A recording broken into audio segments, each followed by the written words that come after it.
Pak Tasbir, akhirnya kita sampai di kantor Gubernur DIY sekarang. Ya, luar biasa. Tempatnya ini keren banget sekarang ya Pak Tasbir ya.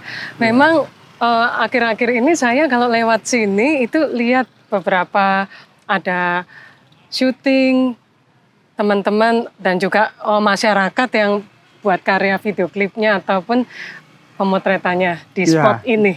Ya, betul Mbak Livi. Jadi sekarang ini pintu masuk ke Kepatihan, ke kantor Bapak Gubernur dipindahkan ke selatan. Jadi seperti kembali ke masa lalu. Dibalik ya Pak Tasbir ya? Seperti ke masa lalu. Jadi dengan bangunan yang mewah ini bagian juga dari keistimewaan ya. Sekarang terjadi perubahan-perubahan yang kita melihat ini pengembalian kepada posisi semula sesuai dengan sejarahnya posisi sejarah di masa lalu. Ya, berarti dari masa itu udah ada pintu dan bangunan seperti ini ya? Ya, makanya sekarang dikembalikan dengan menjadi pintu utama. Papan nama kantor gubernur juga berada di sini dan sekarang banyak dipakai untuk foto-foto dari wisatawan yang datang ke Jogja. Wow, kita masuk berarti lewat sebelah sini ya Pak Tasbir ya? Kita lihat di dalam.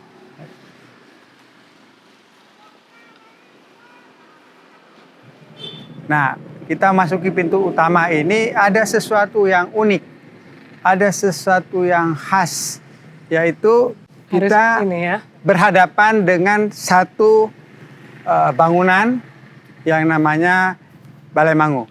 Oh, Balai Mangu ya? Inilah Balai Mangu. Oke. Bangunan ini digunakan sebagai tempat mendisplay produk-produk dari Binaan Dewan Kerajinan Nasional, Dekranas DDIY. Pak Tasbir, di Kompleks Kepatihan ini ada nggak lembaga yang baru atau bidang yang baru gitu? Ya, ada Mbak Livi. Jadi dengan keistimewaan ini, sekarang di Kepatihan ini ada lembaga baru yang namanya Pani Radio Keistimewaan. Ya, ini yang mengurus tentang keistimewaan. Ada di lantai 2, nanti kita akan ke atas. Kita mengetahui lebih jauh tentang lembaga Pani Radio ini. Oke, ini lokasinya ya? Ya, kita naik ke lantai 2. Nah, ini gedung baru, bangunan baru yang luar biasa. Kebetulan juga kita lihat di sini ada ornamen motif batik Jogja, motif parang yang sangat punya nilai filosofis dipakai untuk interior ya, dekorasi interior di tangga ini. Betul, ini memang Jogja kota batik dunia ya Pak Tasbir ya. Pasti harus ada unsur batik ya di gedung ini.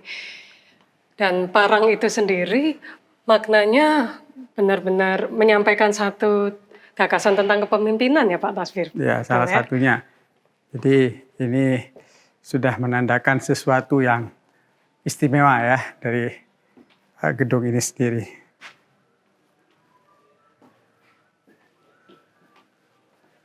Baik, kita sekarang berada di Komplek Kepatihan, Kantor Gubernur Daerah Istimewa Yogyakarta, di kantor Pani Radia Keistimewaan.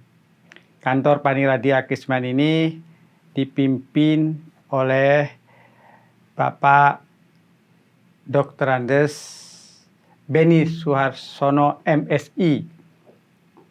Namanya Pani Radia Pati. Untuk itu, guna mengetahui lebih jauh tentang keberadaan Pani Radia ini, kita akan bicara dengan Pak Beni, panggilan singkatnya. Ya. Beliau akan menyampaikan kepada kita apa pentingnya Pani Radio ini dalam konteks keistimewaan Yogyakarta dan mengapa Pani Radia ini diperlukan. Monggo Pak Beni, silakan. Assalamualaikum warahmatullahi wabarakatuh. Matur nuwun Mas Tasbir. Kenapa sanggil Mas? Karena Joshua-nya masih sangat muda beliau itu. Dan yang kedua, saya Beni Suharsono, Pani Radio Pati, sebagaimana dimandatkan oleh Undang-Undang Nomor 13 Tahun 2012, turunannya terakhir dengan Perdais nomor 1 2018 tentang kelembagaan daerah-daerah istimewa Yogyakarta. Di dalamnya dibentuk Paniradio Keistimewaan.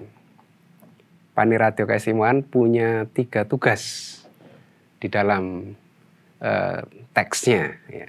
Yang pertama adalah mengkoordinasikan seluruh administrasi yang berkaitan dengan urusan keistimewaan.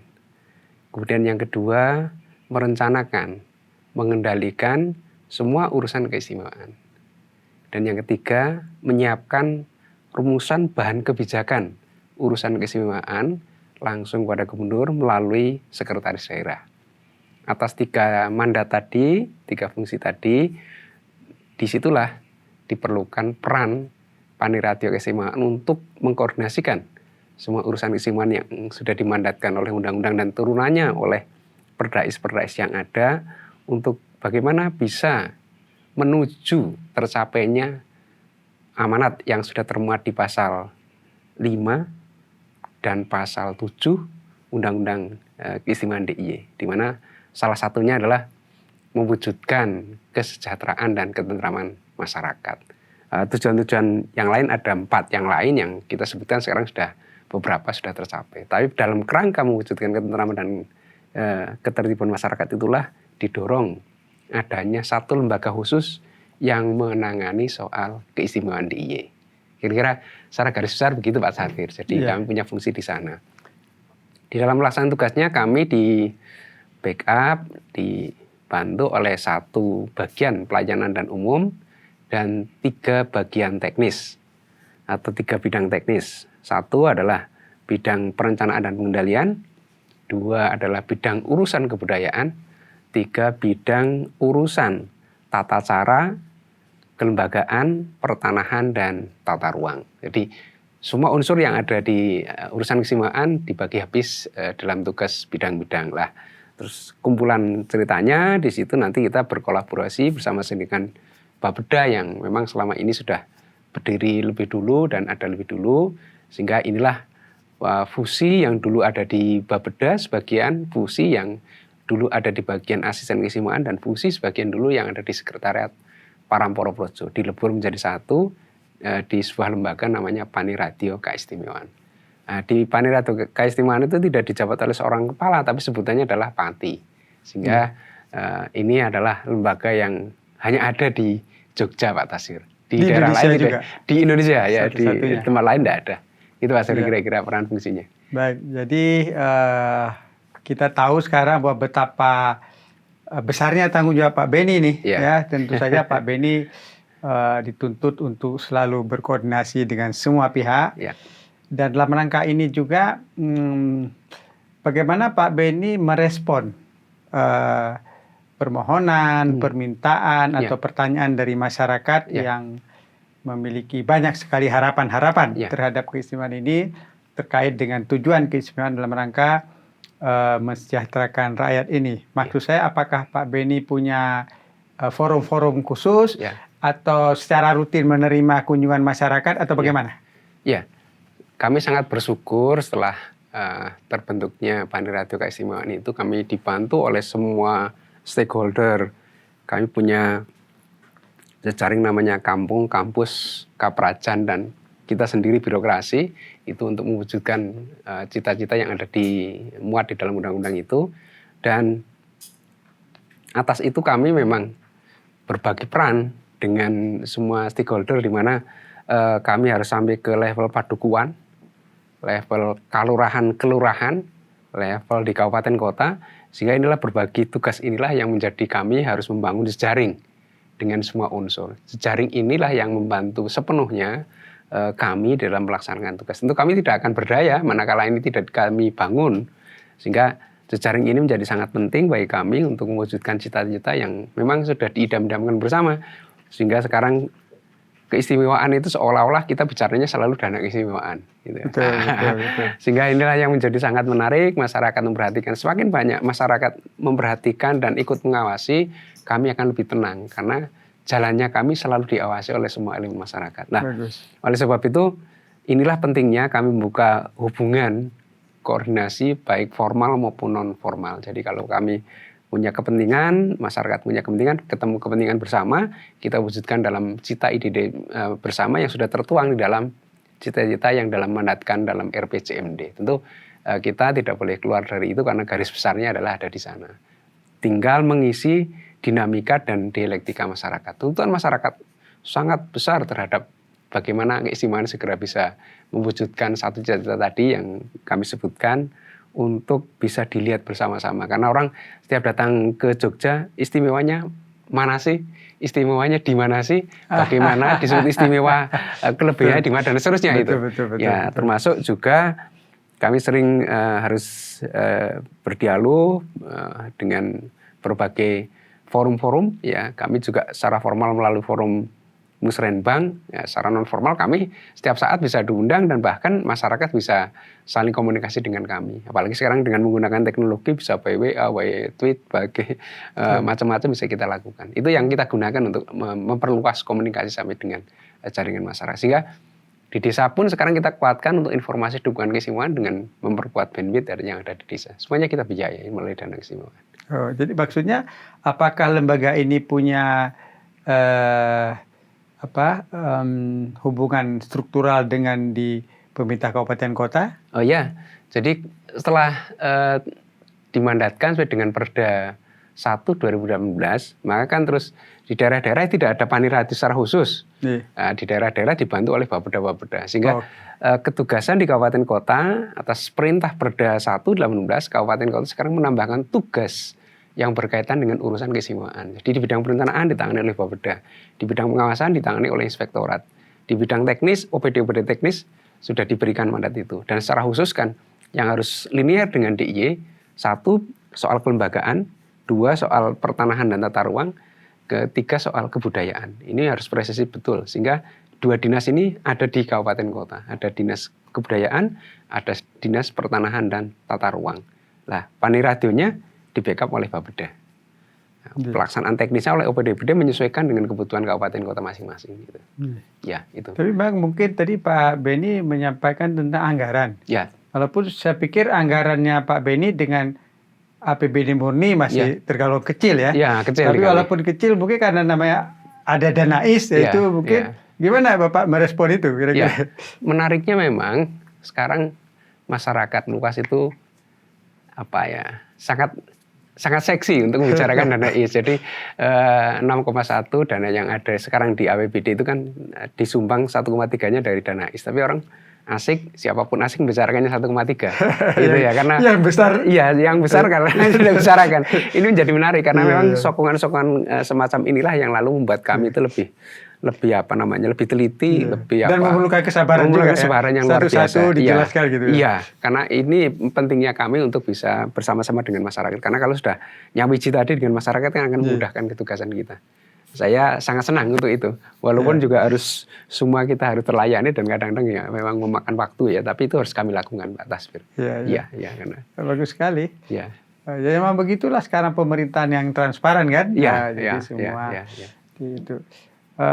Oke Pak Beni, saya pikir itu inti-inti dari ketugasan dari lembaga ini sudah dijelaskan oleh Pak Beni. Mungkin ada hal lain mungkin yang menurut Bapak perlu juga disampaikan kepada masyarakat ini, yang berkaitan dengan hal yang agak spesifik mungkin yang Bapak hadapi sehari-hari, berkaitan dengan target kita bersama, atau mungkin bagaimana masyarakat diajak ikut serta lah menjadi bagian dari suksesnya program-program keistimewaan ini.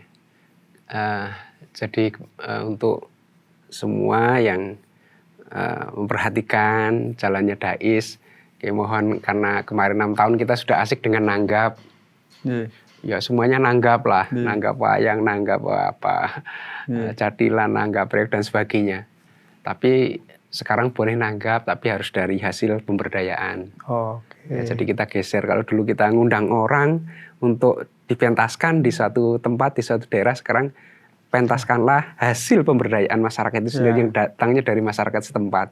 Supaya punya ukuran yang lebih supaya disitulah bergulir ekonomi. Betul. Kemudian yang kedua, kami akan sangat berpihak kepada pemberdayaan masyarakat di kelurahan untuk guliran ekonomi. Hmm. Jadi 2 ini yang harus kami push memasuki tahun ke-7, yang sebentar lagi memasuki tahun ke-8, yang dulu biarlah kita mendem jeruk gitu, yang sudah kita lakukan menjadi bahan renungan evaluasi kita. Kedepannya mari kita untuk berproses kepada pemberdayaan masyarakat yang muaranya pemberdayaan ekonomi. Dan lebih penting adalah unsur kewilayahan dari kalurahan atau kelurahan sampai kepada level dusun. Ini yang kami dorong untuk bisa memunculkan ide-ide gagasan-gagasan terhadap bagaimana DAIS ini bisa dimanfaatkan untuk kesejahteraan masyarakat. Jadi itu yang perlu kami review lagi dari perjalanan yang sekarang kita sudah memasuki etapa tahun ke-7, Pak Taswir. Wah, menarik sekali, Iya. Pak Beni. Jadi intinya adalah kesejahteraan masyarakat ya. Ya, Nah, jadi harus sama-sama masyarakat. Yang tidak paham silakan datang ke sini. silakan datang ke sini bertanya. by phone, by WA, kami dengan sangat Baik. senang. Iya. Ruangan kami tidak dijaga oleh siapapun, sehingga siapapun boleh masuk ke ruangan kami. Jadi, bagus sekali, bagus Ya, sekali. ya. Jadi saya pikir demikianlah perbincangan kita dengan Bapak Dr. Andes Beni Suarsono MSI, Pani Radiopati di Kepatian ini, dan melalui perbincangan singkat ini kita semua khususnya masyarakat di RSUM Yogyakarta sudah mendapat informasi yang lebih dalam tentang keberadaan lembaga ini, dan silahkan menyampaikan gagasan, ide, pemikiran untuk sama-sama kita mencapai tujuan dari keistimewaan Yogyakarta ini. Terima kasih Pak Terima kasih Beni. Pak Taswir, Pak Taswir, matur nuwun, nggih, sukses Demikian. selalu, nggih. Terima kasih, demikian. Assalamualaikum warahmatullahi wabarakatuh. Waalaikumsalam.